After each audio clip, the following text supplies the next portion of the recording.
Tudo bom? Sou eu aqui. E aí, tudo bem? Tudo bem, e você?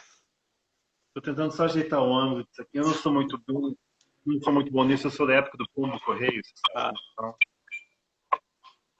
aí vamos ver. Eu tô com novas um problema. tecnologias, né? Oi? Novas Bom, tecnologias, agora é tudo assim, cara. é que eu acho que melhorou agora. E tal. Tá ótimo.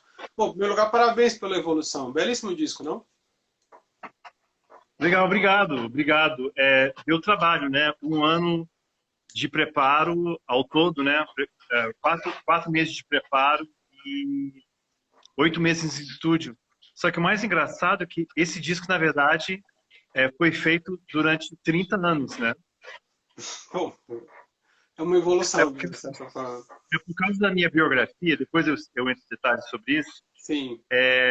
escrevendo minha biografia durante os últimos 3 anos, sempre, é, sempre tem trazido à tona alguma anedota, alguma história da plebe. Então, por causa disso, a gente tem que parar. E, por exemplo, o disco Primórdios, né, de 2 anos atrás. Eu comecei o livro, aí eu comecei a resgatar todo o material, né, do comecinho da plebe.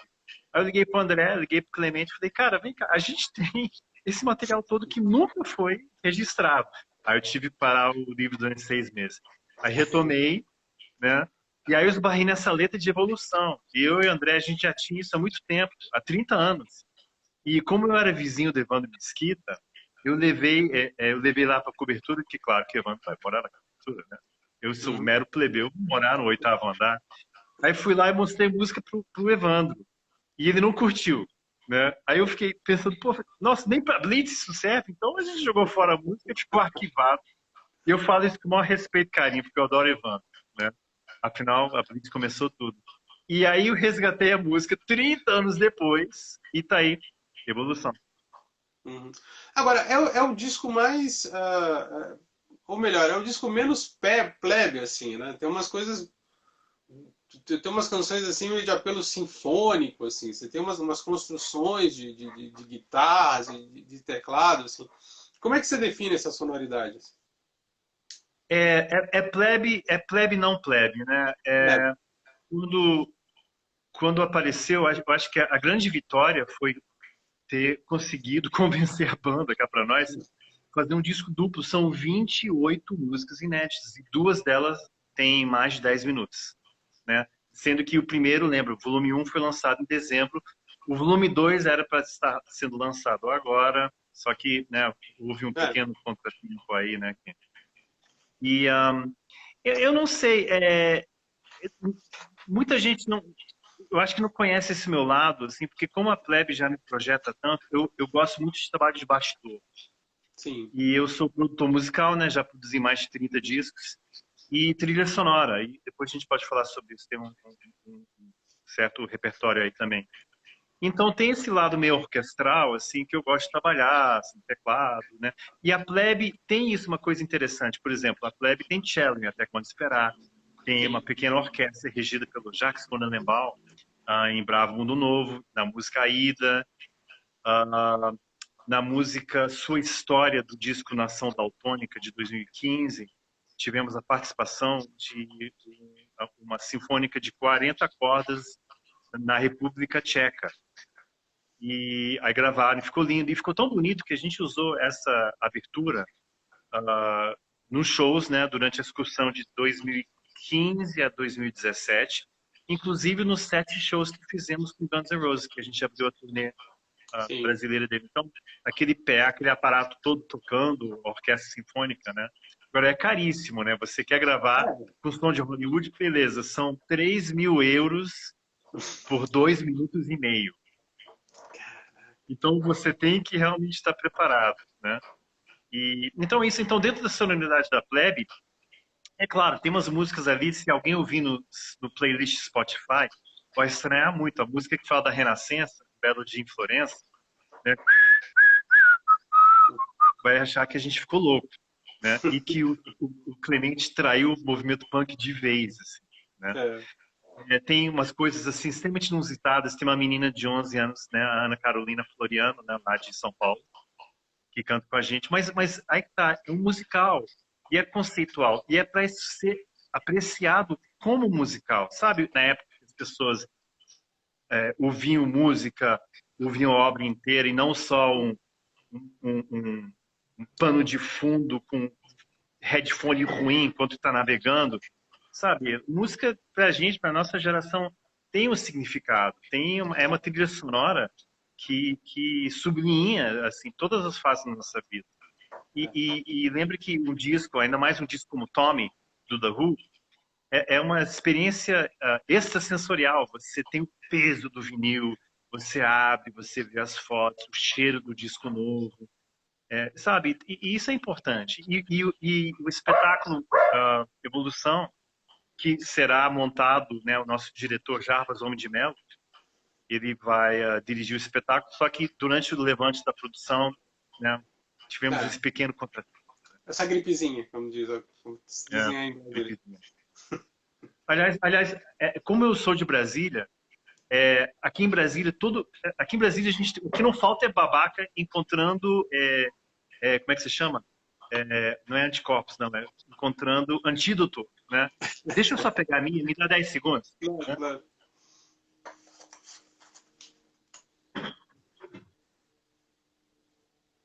Eu peguei a minha aqui. Isso aqui vai matar coronavírus melhor do que qualquer. Esse aqui, ó. Esse é o coronavirus. Né? Não. Hoje é quarta-feira, e quarta-feira eu e minha esposa, eu tenho um filho de 8 anos, a gente faz algo que ele chama de jantar especial. Basicamente, a gente pode beber um pouquinho e ele come um hambúrguerzinho dele, né? Neném da mamãe. Você está falando dos babacas de Brasília, eu estava ouvindo a ida, né? Do Nunca Fomos São Brasileiros, e você fala um pouco, né? Que se a fé for assim mesmo, quem sempre teve foi embora de vez, né? E aí eu fico lembrando daquela turma falando cloroquina de Jesus, e eu fiquei pensando nisso, né? Da letra que você faz em Aida, né? Bem, obviamente o intuito não foi esse, né? A Aida Não, foi não feita em foi. Aida 87. de 1987. É de 87, né? E ela foi feita com um amigo meu. É a primeira vez que eu tive que lidar com a morte, né? Um amigo meu que Sim. tinha morrido. E essa música causou um maior problema porque eu assumo a culpa. A Plebe tem um disco de ouro, né? Que o Concreto já achou. E o segundo disco de ouro chegou a 90 e poucos mil cópias, assim. Mas não passou no período de um ano, que era na época, né? No período de um ano, para ser premiado pelo ABPD. Fala isso de novo? ABPD, Associação Brasileira dos Produtores Civis. Exato. No período de um ano. E foi por minha causa. Porque eu me recusei. E você tem que entender, cara, a Plebe. E é difícil esse encaixe, esse eterno encaixe na música popular brasileira. Eu não conseguiria tocar uma música que nem a Ida, uma música densa, sabe? Feito com um amigo meu, no chacrinha com bacalhau voando, sabe?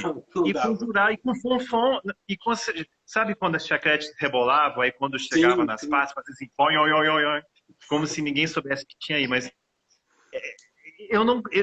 a gravadora, pelo amor de Deus, eu falei, não, beleza, eu faço o vídeo do Fantástico, a gente faz, mas eu não posso fazer chacrinha com isso. E ninguém entendia isso, né? E isso você tem que valorizar uma banda que tem uma posição. Sim. Isso não é uma coisa ruim. É uma banda que tem postura.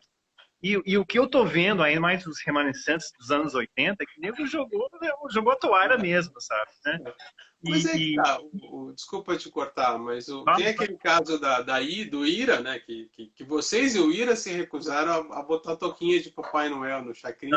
Não, eu fiquei na dúvida sobre, mais uma vez, o livro tem muita pesquisa. Sim. Então eu entrei e pesquisei sobre isso também.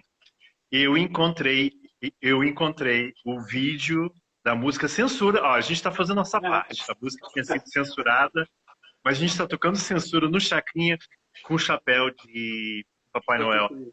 Eu traí o movimento, eu peço desculpas para o Edgar Nazi, sorry, mas a gente está fazendo. Eu confesso que eu não fiquei sabendo dessa briga, né? E realmente as pessoas têm que ser mais solidárias, assim. Você lembra que uma das maiores brigas nos Estados Unidos, uns 10 anos atrás, foi do Pearl Jam contra o Ticketmaster. Ticketmaster, sim. E ninguém apoiou. Ninguém apoiou. E agora a gente tem isso no Brasil. Né? O sujeito vai comprar um ingresso e cobra, tipo, o que é? 30% a mais? Não é algo assim no Brasil? Sim, sim. Ah, as companhias de venda de ingressos agora tem essa questão, né, do Lollapalooza, que não vai devolver o dinheiro dos ingressos, né? Pois é, entendeu? Aí dá nisso, né? É, Então, infelizmente, a plebe não apoiou o Ira, mas eu lembro, eu não sei, sabe o que é? É que eu já estava com tanto problema com a gravadora por causa da ida, eu não sei. sei se eu poderia. Tá aí, eu tenho meu álibi, né? A gente, né? Uhum.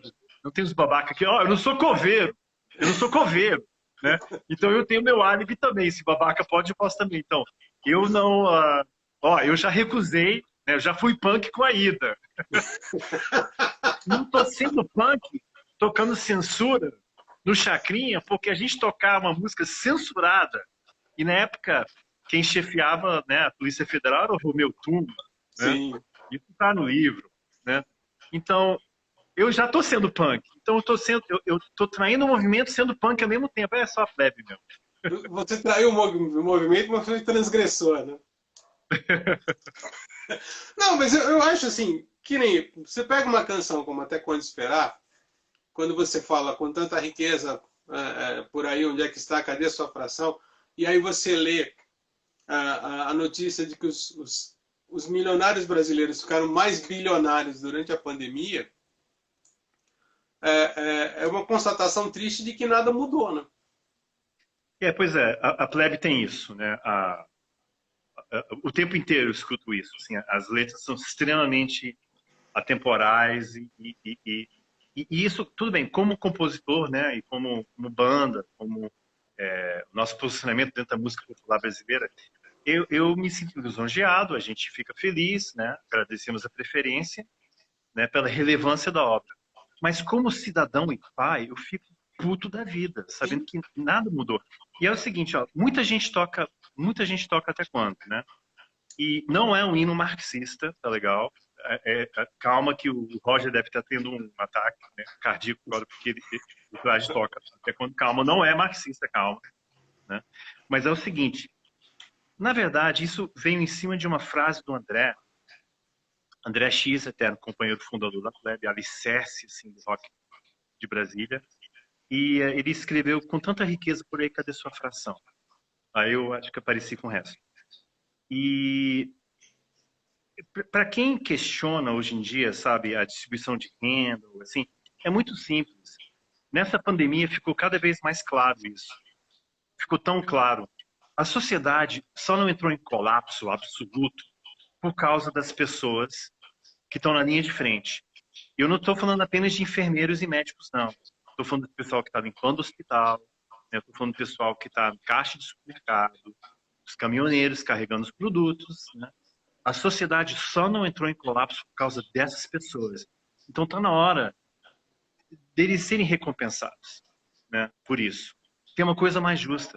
Até quando era extremamente simples, era a visão de uns garotões de 16, 17 anos, vendo de Brasília um ângulo privilegiado. Né? Quando eu falo isso, a gente tem um ângulo diferente que a gente vê no Brasil. Quase que literal, do topo do Planalto Central. E isso tem que ser valorizado. Eu espero que isso mude realmente. Eu espero. E mais uma vez, eu já li muita distopia, cara. Você sabe, The Stand, do Stephen King, inclusive que foi até o André que me deu. Filmes como... Lembra aquele filme chamado On the Beach, que é sobre a Terceira Guerra Mundial? Foi feito na década de 50 e é um livro australiano. O mundo inteiro acabou e a nuvem de radiação tem 3 meses até chegar à Austrália. E fizeram um filme, inclusive com Fred Astaire, na década de 60, e com Anthony Perkins, né? Então eu já li muito sobre isso, desse colapso todo. Então eu fiquei muito assustado. Mas que bom que não entrou em colapso. Agora vamos torcer que vamos parar de politizar a porra de usar máscaras, né? Para ver se a gente sai dessa. Né? Aí detalhe, e quem não acreditar em ciência vai para o final da fila quando sair vacina. Tá decidido. Agora, Felipe, por que você acha que hoje não se tem bandas de rock falando de política com tanta veemência como a Plebe falou? Eu acho que de todas as bandas de Brasília que eu vivi, assim, eu acho que o Capital sempre foi mais pop, eu acho que a Legião tinha aquela coisa mais intelectualizada do Renato, mas a Plebe era que dava na cara mesmo, né? Bem, um que a plebe fazia as músicas próprias, né? Então essa Sim. é a diferença logo de cara. Dois, ahn, eu não vou dizer que a plebe é uma banda politizada, militante, né? Assim, não é tão que militante rima com pedante, não é isso, né? É que a plebe tinha uma postura e nós Sim. somos desse jeito, né? Assim, se alguém jogar na nossa cara que é privilégio, pô, sim, né? Não é questão de nascer em boas famílias, barão. Ninguém era barão, né? Não era isso. Só Sim. que o pessoal era viajado, falava uma segunda língua, né? Os pais acadêmicos, vou falar de novo, os pais acadêmicos, então meio que guiaram a gente, talvez inconscientemente, a ter algo que eu sinto muita falta, que é chamado curiosidade intelectual, de querer saber as coisas, né? De querer fazer algo. E a arma que a gente tinha, completamente isolado aqui em Brasília, era a música, né? O Renato ficava falando que era tédio com T, para mim nunca foi um tédio, porque a gente, sabe, não tinha festa para ir, a gente parava o carro, a gente chamava quebrada, né, perto do lago, parava o Uhum. carro, abria, abria o som, abria um vinho, abria a porta e tinha uma festa, sabe? Não tinha roupa legal, a gente pegava camisa social e pintava. Isso 10 anos antes dos Titãs, tá bom? A gente pintava camisa social, não sei o quê, né? E, e não tinha banda legal, não tinha música jovem que representasse a gente, né? Nacional, né? E em nenhum momento falando mal. Eu tocava 14 bis na rádio, coisas assim, a cor do som, né? Sim. Mas era outra coisa, era uma coisa que a gente não se identificava. Então a gente acabou criando o próprio som, né? É. E daí que veio esse sotaque. Só que Brasília meio que te empurrava nesse caminho por dois motivos. Um, por ser capital, né? Um entreposto burocrático, né? Uma junção extremamente forçada de todas as culturas do Brasil, né? Agora eu vou citar Drummond, agora, formando o terceiro tom que chamaremos de Aurora, né? Que criou esse sotaque único e talvez mais importante para a gente, quer dizer, duas coisas. O sotaque internacional, porque a gente conhecia todos os diplomatas e era através dali que conseguíamos os discos, as fitas, Uhum. antes mesmo de qualquer pessoa em São Paulo, porque não passava pela alfândega, É. vinha direto dos malotes. O disco do Depeche Mode, primeiro Speak and Spell, saiu e uma semana já tinha. Então isso era muito legal, que dava uma base para a gente, não para imitar, mas para poder se inspirar, para Tem servir uma de ponto de referência, partida, né? né? Mas eu acho que fez toda a diferença do mundo, Brasília, pro rock de Brasília e consequentemente para a Plebe, é que nós crescemos, ninguém nasceu em Brasília, né? É uma cidade que ninguém nasceu, é estranho isso, uma geração de uma cidade que ninguém nasceu. Nós viemos para cá. Mas foi justamente você crescer numa cidade que praticamente tem a sua idade, que é uma experiência ímpar no mundo, com exceção daquela cidade burocrática que não deu muito certo, desenhado pelo Le Corbusier na Índia, na década de 60, 50. Eventualmente floresceu numa cidade, mas na época não funcionou muito bem. Eles estavam tendo dificuldade de migrar as pessoas para lá. Não tem caso no mundo, né? Talvez com exceção de Roma Antiga, quando nasceu, mas isso vai fazer uns É. 2, 3 mil anos. Né? E, inclusive tem uma música do André no Revolução chamada A Queda de Roma, que é Que é incrível. ótimo. Né? E eu faço a guitarra Steve Vai, que é bem legal. Uhum. Né? E então foi isso que meio que sedimentou a cidade tentando encontrar sua cara e a gente saindo da puberdade, tentando lutar contra os hormônios, contra o tédio, né? Mas mais uma vez, usando a urgência como a força, uh, como força motriz, né? E no caso da plebe, eu acho que a gente era mais puto com as coisas, sabe? Né? Claro, o Renato era puto com as coisas, mas ele tinha o lado dele que ninguém conseguia fazer igual, ninguém conseguia cantar de amor como o Renato. Isso vindo agora, a gente sabe, né? Dessa Sim. alma atormentada. Eu não era atormentado, não, né? Eu era puto mesmo. E, e deu, cara, sabe, oxalá se eu soubesse que esse verbo era irregular. Eu tentei. Proteção era para ser uma música de amor. Mas eu tentei. Mas eu a escrevi exatamente na mesma semana que a emenda Dante de Oliveira perdeu por 22 votos no Congresso. E a gente estava aqui em Brasília e sentiu na pele. Você lembra disso? Bem. Eu lembro que eu entro em muito detalhe isso no livro, sabe? É um retrato mesmo de uma época. O Jô Soares apareceu na televisão, na charge que ele tinha no jornal Globo, eu acho, de 1 minuto, com um cronômetro, quieto. No Jornal Nacional, o Brasil inteiro estava esperando o resultado da emenda estudante de Oliveira. E o querido, né, e isento, né, Cid Moreira, chegou lá e ele leu um texto sobre os 15 anos da invasão soviética no Afeganistão. E boa noite! Ninguém sabia. O Newton Cruz estava descendo cacetete, minha mãe jornalista, né, estava tendo amigos presos. Então a gente viveu isso na plebe, na pele. E na plebe também, né? Consequentemente, isso não tem como isso não te moldar. Então isso moldou essa postura da plebe. Mas lembra uma vez, é política com P minúsculo. Não, assim, proteção é a música mais didática mesmo, não tem outra. É isso. Respondi a sua pergunta? Não, eu estava falando porque hoje, por exemplo, hoje a gente vê a política ela caminha muito mais para o pessoal do hip hop do que propriamente do pessoal do rock, assim. Eu acho Claro, que... claro. Não. E os roqueiros da minha geração se expressam através de blog, né? Se expressam entre as músicas, né? Porque muita gente, ainda mais os expoentes, né? Os políticos, polêmicos na internet, e isso me incomoda pessoalmente, porque eles se expressam tocando plebe, né? E de todas as vertentes, né? Pô, até o Siqueira Júnior, come on, né? Eu tava tocando plebe, né? Pô, fala sério, né? E a gente vê isso, e eu não entendo isso, um artista não se expressar através da própria arte, né? Artista tem que cantar, tem que viver aquilo, tem que acreditar naquilo. Não é blogar. Ele pode ter opinião, claro, então vira escritor. Agora, se você não consegue cantar a respeito, porque talvez não tenha talento para escrever, né? Ou não tem como conseguir escrever sem ser tão didático. Imagine, abaixo do governo, eu detesto corrupção, sabe? Tem maneiras de fazer isso, né?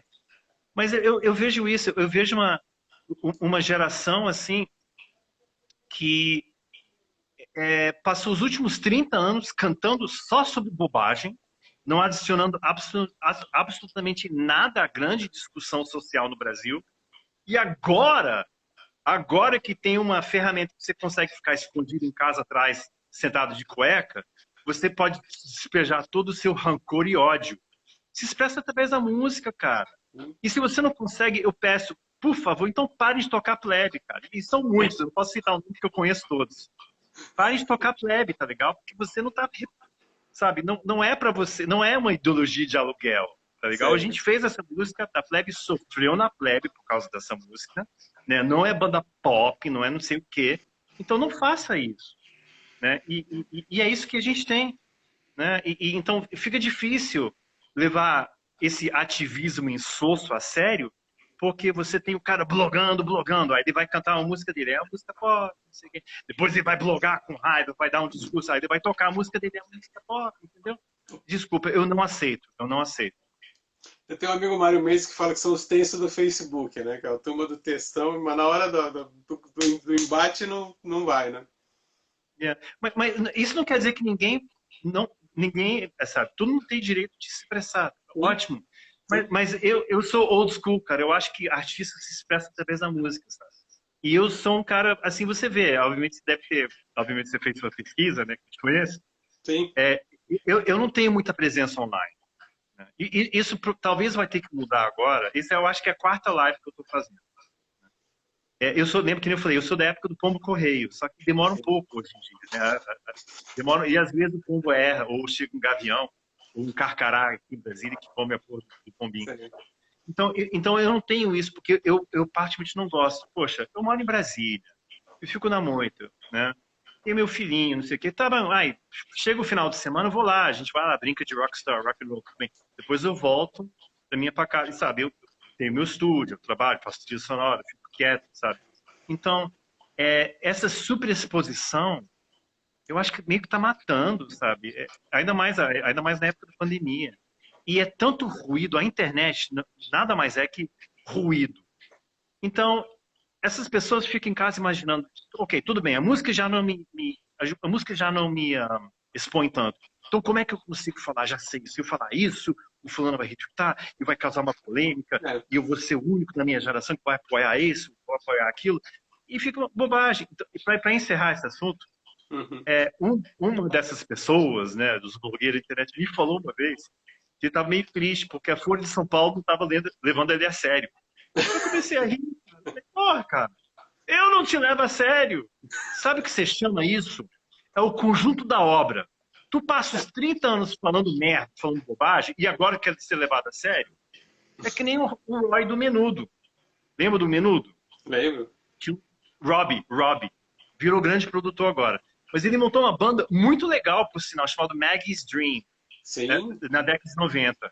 Muito legal. Era meio um pré-Lenny Kravitz, antes de ter o Lenny Kravitz, né? Era legal. Sim. Só que quando você toma uma decisão na vida de vender a alma ao diabo e virar um minuto, você tem que entender o seguinte: se você tentar fazer uma guinada na sua carreira, quem te acompanhava não vai entender. Não. E quem leva a música a sério não vai te aceitar.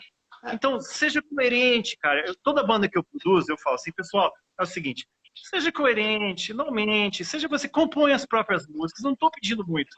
Que, eventualmente, se você tiver uma vida longa, que nem a vida da Plebe, você vai começar na moda, você vai sair completamente fora da moda e depois você vai voltar à moda, tipo, que nem... Então, você entendeu, né? Mas é isso. Mas eu só peço, na música Anos de Luta, do disco Nação Daltônica, a gente pede, assim, no meio, que não é pedir demais, um pouquinho de coerência da própria geração. É isso.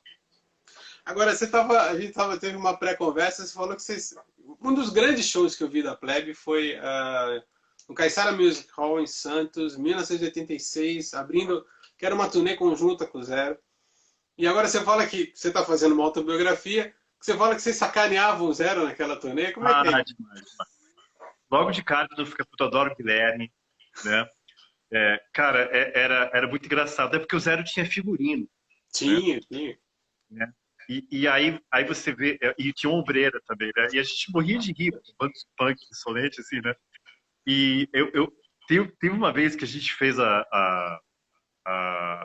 programa Transamérica, meu Deus, como é que é o nome? Chá das 5. O primeiro Chá das 5 foi com a Plebe, né? E a gente fez com o Zero. E eu e o Gucci, né, o ex-batera da Plebe, Sim. a gente fez a voz do Paulo Ricardo, né? Na música, agora eu sei, você lembra a música que fizeram com o Paulo Ricardo, né?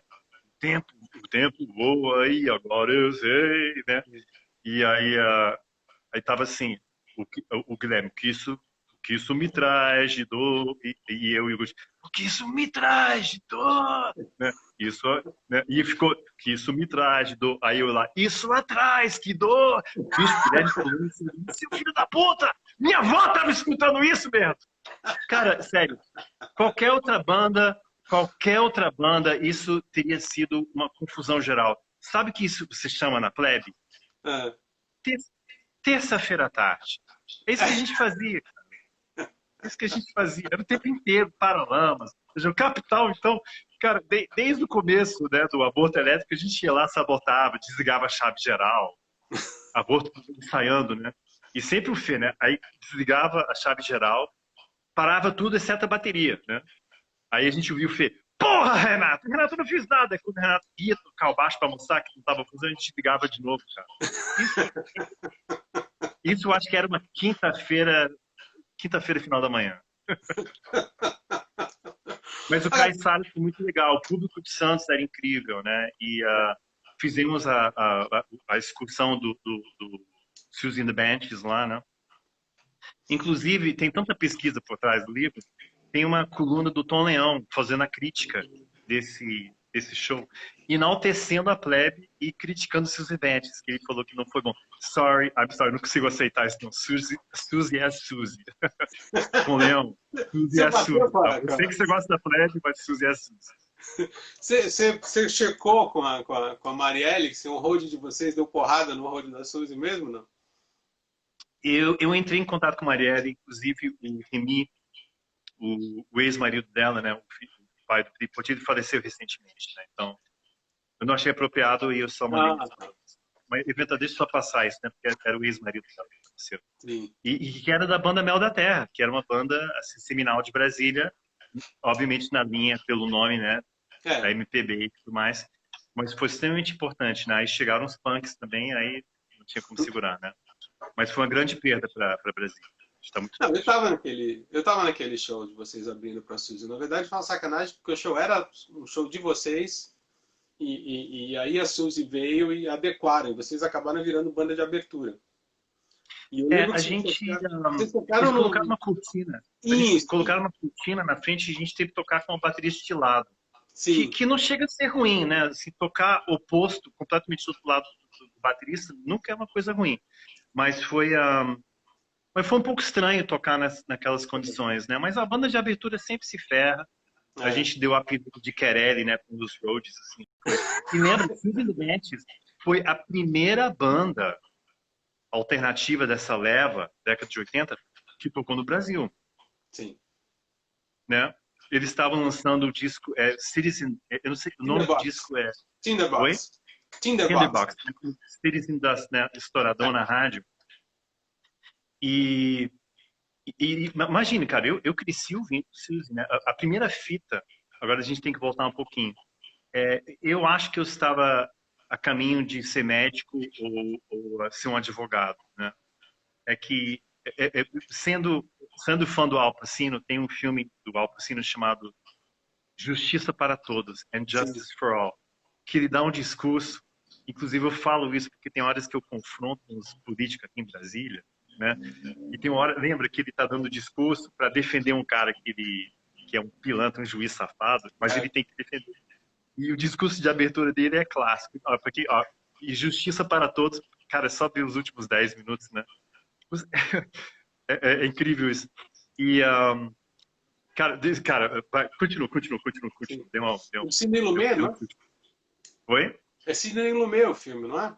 Acho que é do Sidney Cinema Lumet. mesmo. Exato. É um grande filme. É um grande Yeah. filme. Agora, e voltando falando de filme, você tava falando de trilha sonora? Pois é, eu vou lançar daqui a 2 semanas a trilha sonora original do filme Faroeste Caboclo. Para quem não sabe, né, eu fiz a trilha sonora, né, eu trabalhei bastante com cinema. Eu entrei em contato com a Lorena Calabria semana retrasada, porque o primeiro filme que eu fiz, eu fui escudado da Legião, é um filme chamado Honorato Subrac, né, o desaparecimento do Honorato Subrac, né. E porque eu tinha, na década de 80, eu tinha comprado o teclado M1, era o Workstation. E é uma coisa que eu sempre quis usar na plebe, né? Porque, incrível que pareça, eu fiz aula com o Antônio Adolfo, né? Hum, Pra você ver, o meu companheiro de classe era o Daniel Jubim, né? uau! Isso 88, 89, olha aí. O grande Antônio Adolfo, professor como incrível. E, e eu queria usar esse teclado na plebe. Era um pouco difícil, né? Porque para você usar um teclado, um instrumento harmônico, como teclado tão cheio, a outra guitarra tem que estar de acordo. E como eu nunca tive muito diálogo com outro guitarrista, então infelizmente não deu para usar. Mas a gente fez essa trilha, né? Aí eu fui fazer o filme chamado Vendedor, né? Um curto do Alberto Salvá. Alberto Salvá, para quem não sabe, né? Ele dirigiu, entre várias coisas, Carga Pesada, coisa assim, mas ele fez A Menina do Lado, que é aquele filme do Reginaldo Farias com uma menina de 14 anos, que, Flávio Monteiro. que daria cadeia para a equipe inteira, se É. fosse hoje em dia, né? E com o Sérgio Manberti, né, que era meu vizinho lá no Rio, com o Sérgio Manberti. E aí depois eu fiz o Manobra Radical, longa-metragem da Elisa Tolomeli, que acabou virando uma das maiores produtoras de cinema do Brasil. E aí, claro, né, a plebe, né, falando minha vida inteira. Eu fui embora para os Estados Unidos, a plebe acabou em 94, eu fiquei 6 anos morando lá. Eu trabalhei com trilha, não foi bem, era coisa mais institucional e tudo mais, não era Hollywood, mas tudo bem, não era para mim. Mas aí, quando eu voltei para o Brasil, por conta da plebe, a ideia era voltar para ficar pouco tempo, porque eu estava com minha vida lá, estava com a banda Daybreak Gentleman, e o Daybreak Gentleman eu acho que vou lançar no final do ano, o disco que eu nunca lancei. Mas para quem tem curiosidade de saber o que é Daybreak Gentleman, na verdade, o R ao contrário, tem muita coisa do Daybreak Gentleman, né? Como se fosse uma plebe mais agressiva em inglês. Assim. Aí eu voltei pro Brasil, blá, blá, blá, retorno da plebe, Clemente entrou, blá, blá, blá, a vida continua. Aí eu voltei a trabalhar com cinema. Aí eu fui chamado para fazer o Faroeste Caboclo pelo René Sampaio. E ganhamos, né, o grande prêmio do cinema brasileiro de 2014, né, o Oscar brasileiro, cara. Então tava lá eu, né, subindo no palco do Municipal do Rio, sozinho, todo mundo batendo palmo, pensando, who the fuck is that guy, sabe? É que tudo que eu faço na minha vida, eu me sinto eterno penetra. A Plebe é uma banda penetra da música popular brasileira. Não era para ter uma banda. A Plebe era uma banda que não era para vender disco, sabe? É uma anomalia, né? E aí eu tô lá em cima do palco, mas eu estava um pouco desconfortável, porque eu ficava pensando, pô, será que a percepção assim das pessoas sobre o rock de Brasília, no fundo, eu acho que todo mundo é um bando de músico medíocre mamando no Renato. E não, eu falei, calma, eu não posso falar pelos outros, mas a Plebe não.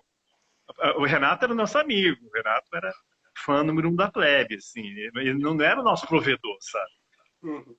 Mas eu tava lá por causa do Faroeste Caboclo. Mas não, depois não, peraí, eu tô por causa da trilha sonora, por causa da bagagem que eu tenho. É um pouco diferente, né?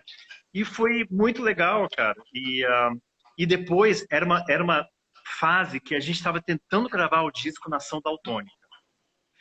E isso é muito engraçado no livro, que é muito detalhado, mas o tempo inteiro aparecia um filme. Aí apareceu o documentário Rock Brasília, do Vladimir Carvalho. Aí, beleza, a gente fez o filme lá, acabou o filme, vamos, Nação Daltônica. Aí aparece o Somos Tão Jovens, né? Aí eu fui consultor do Somos Tão Jovens, eu faço uma ponta, tem atores fazendo o nosso papel no filme, né? Então, independente do jeito que o filme ficou, e não é o nosso 24-hour party people, infelizmente, né? Lembra? Não é. Mas valeu, eu sou um pouco delicado, então eu tenho que ficar mais quieto. Deixa pro livro, que aí o livro pode ser, fechado. Deixa pro livro isso. E um ator de Brasília chamado Victor Carvalá fez o meu papel. Particularmente, eu pedi o Ginequine, mas como não deu, então... Né? Aí tudo bem, acaba o filme Somos Tão Jovens, beleza. Aí aparece o Faroeste Caboclo, que a Plebe aparece também tocando no filme, e eu fiz a trilha sonora. Aí acabou o Faroeste Caboclo, aí aparece o documentário da Plebe, que é A Plebe é Rude, né, feito pelo Diego da Costa. Quer dizer, então, um período de 4 anos, a gente está tentando gravar Porno do Nação Daltônica e finalmente conseguimos, né? E eu com um filho pequeno, na época, foi uma confusão só. Mas isso diz muito a respeito do rock de Brasília, né? Filmes, né, teses são escritas a respeito disso, por causa da postura. Isso é uma coisa bacana, isso é uma coisa que eu fico feliz de poder ter esse legado para passar para o meu filho, sabe? Que, sei lá, alguma coisa a gente fez certo. E a Plebe, que foi a banda menos pop, né, talvez do mainstream brasileiro, né, que diz, quando eu falo isso, quem conseguiu disco de ouro e tudo mais, é a banda menos comercial. E era tão não comercial que a gente acabou acabando. Não tinha como isso se sustentar, assim, porque a gente brigava com gravadora, sabe? Alguém chegava, o diretor artístico da EMI fala assim, pô, você tem que gravar uma música com Cazuza, e nada contra Cazuza, mas Camarão é outra praia, gente, sabe? Isso em qualquer outro país, isso seria louvado por ter uma banda com postura, né? Isso seria celebrado, mas no nosso caso não era. Mas acho que é uma das bandas que menos datou. Eu estava escutando hoje a discografia de vocês, assim, um disco como Nunca Fomos Tão Brasileiros, por exemplo, além de ser muito, muito atual, assim, é uma sonoridade que se mantém. Nunca Fomos foi um pouco complicado, né? Porque o Herbert estava produzindo nessa época. O Herbert produziu 3 discos da Plebe. Sim. Só que ele estava recém-separado e então ele estava um pouco ausente. E conceitualmente, eu adoraria poder pegar esse disco e remixar. Sim. Mas a nossa obra na EMI é tão difícil ter acesso. Demorou anos até conseguimos lançar em CD. Eu estava morando nos Estados Unidos, negociando o meu projeto americano, Daybreak Gentleman. Aí as gravadoras queriam ver meu trabalho, né, anterior, né? Eu falei, pô, The concrete has cracked. Let's take a look at that. Eu não tinha como mostrar, porque não tinha internet. Não tinha nada na internet.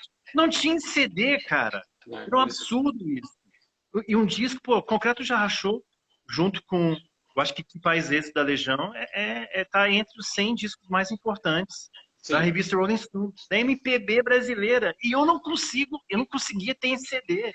Agora, eventualmente, foi lançado em CD. Mas é um absurdo, é um descaso, sabe, com a obra. Mas também brigando o tempo inteiro com a gravadora, mandando tudo se ferrar o tempo inteiro. Sabe aquela coisa, tiro no pé? O Herbert falava pra gente, o sábio Herbert falava assim, Felipe, ó, vocês são punks. Vocês são burros, mas vocês são punks.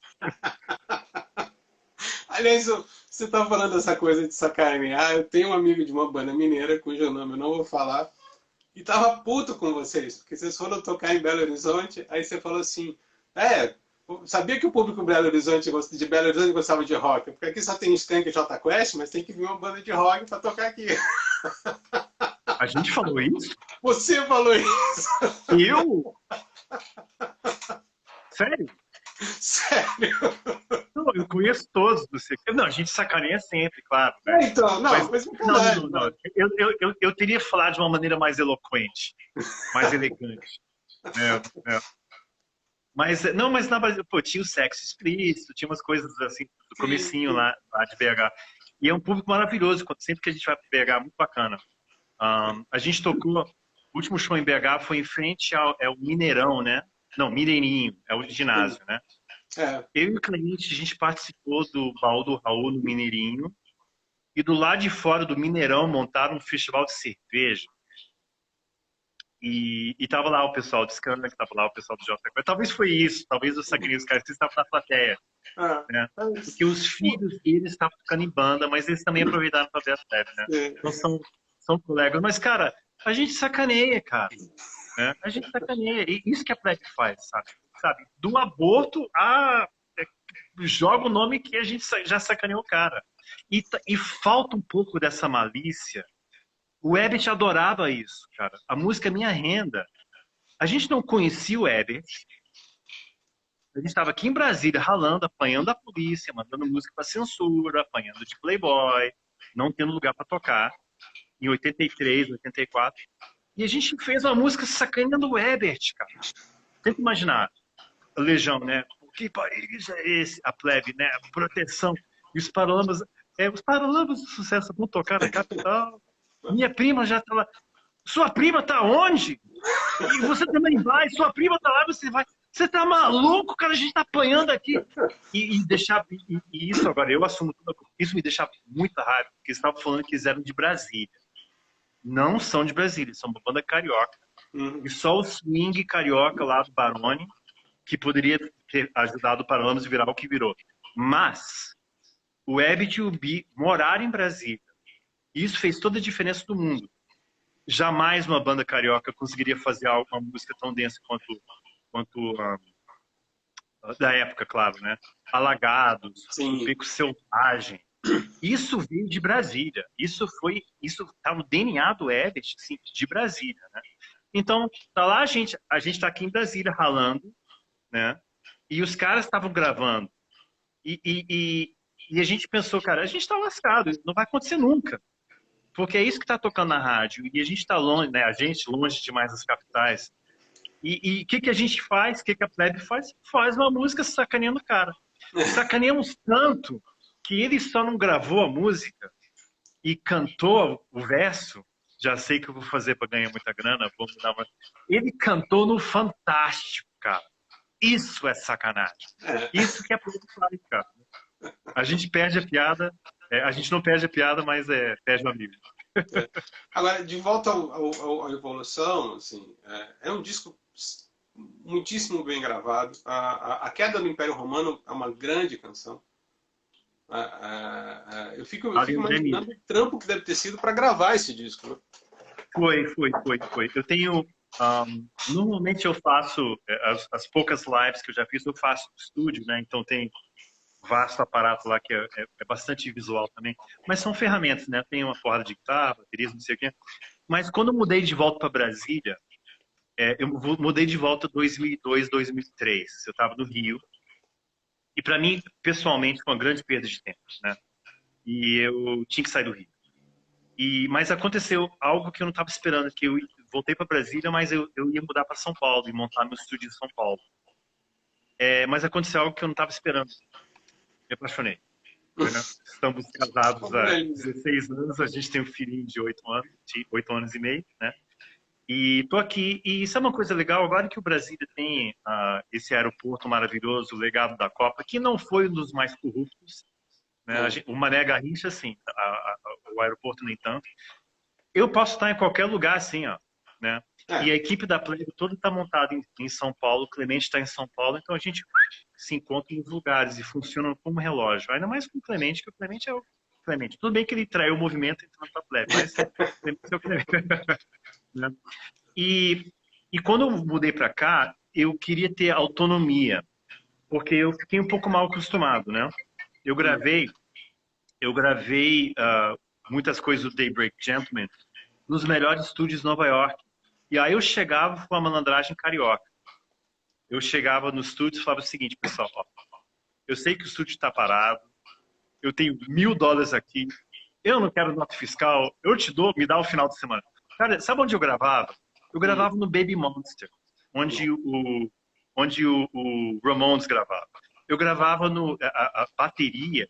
Eu gravei na sala que o Omar Hakim gravou Let's Dance, que o Nile Rodgers produziu Like a Virgin e Notorious Duran Duran. Né? Inclusive, eu sou baterista também, né? Eu toquei bateria em algumas coisas do Daybreak. E por quê? Porque a vida continua e as pessoas têm esses lugares e eles não estão lotados o tempo inteiro. Então, eu conseguia gravar sala de bateria. Então, me acostumei um pouco mal com isso, né? Eu mixava no estúdio que Tom Verlaine mixava, gente. Camarada, você tem história ali, sabe? É chique, né? Estrado nas paredes, né? Beleza.